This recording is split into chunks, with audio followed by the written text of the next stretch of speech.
One such time when we were doing some work, we found one interesting thing is that we are a group of about 120 people here working together, and any time during the flu season or during the time when people get common cold and when the weather changes and so on, people used to get sick.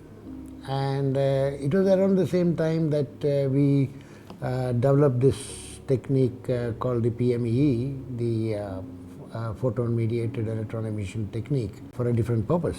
So there is a time when we thought, okay, let's see if this would work on influenza, because it's very similar, in structure of the coronavirus. But then at that time there was no a typical coronavirus infection. So we implemented this in our campus in 2018, around I think November, December of 2018. And 1 year after, in 2019, we took it seriously. Then we made the device much more closer to what we want.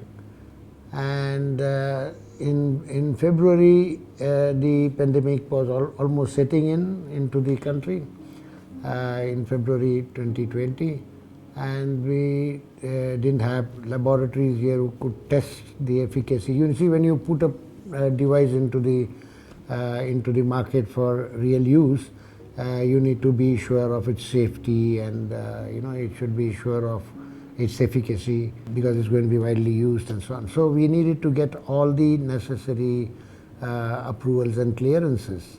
So we had to send it to laboratories outside the country, and we had to take all the safety tests, which was many of them are done within the country, some were done outside the country, and we had to do bacterial studies so that we know that it doesn't affect the good bacteria that is there.